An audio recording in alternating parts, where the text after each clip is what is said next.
सत श्री अकाल प्यारे विद्यार्थियों। सो पंजाबी के विषय के आधारित साडा अज जो पाठ है वो पाठ है 2 जिसका नाम है मैं पायलट बनांगी।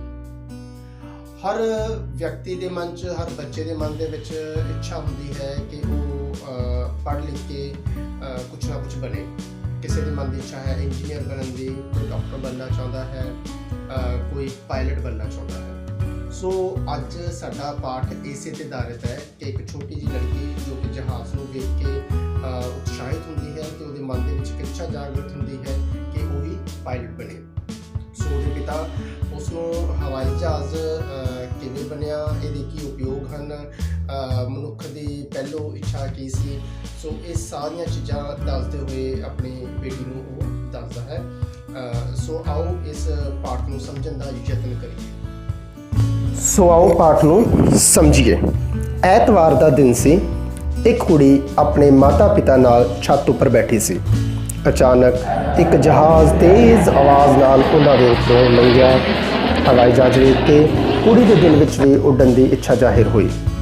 कुड़ी दे पिता जी ने उस कोलों पुछया कि शायद वो हवाई जहाज़ बारे ही सोच रही सी।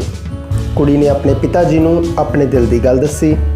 ये सुन के उसके पिता ने उसनूं दस्या कि जिवें जहाज़ नूं वेख के उसका उड्डण नूं मन किया है, एवें ही पंछियां नूं उड़दा वेख के मनुख के दिल विच भी उड्डण की इच्छा ने जन्म लिया। सब तो पहला मनुख ने बनावटी खंभ ला के पंछियां वांग उड्डण की कोशिश की, परंतु वो अपने यत्न विच सफल ना हो सकिया। पर फिर भी उसने दिल ना छड्डिया, हौसला ना छड्डिया। उसने उड्डण के कई ढंग कई तरीके लभ लए। सब तो पहला फ्रांस दे विच कागज़ के वड्डे वड्डे गुब्बारे बना के उसके हेठले हिस्से विच एक बर्तन लटका के उस विच अग बाली गई ताकि गुब्बारे विचली हवा गर्म होके आम हवा नालों हौली होके उपर नूं उठे अते गुब्बारे नूं भी उतां वल उठा लवे।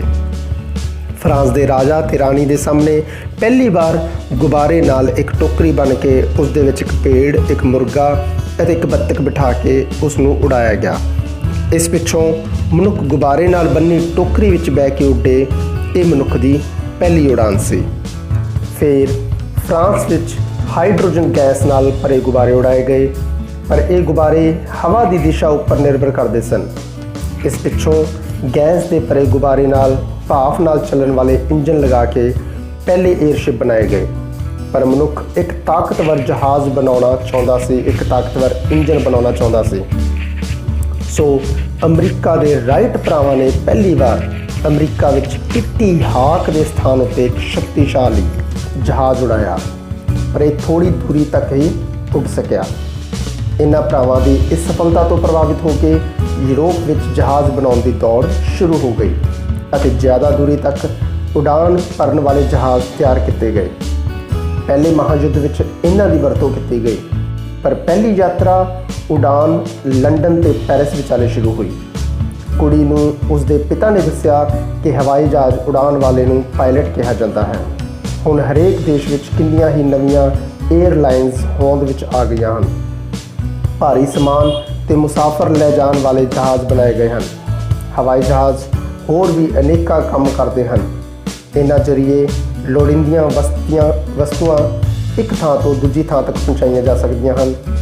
हड़ पीड़ितां लई खाने के पैकेट, दवाइयां और होर जरूरी वस्तुआं जहाज़ां राहीं सुट्टियां जांदियां हन।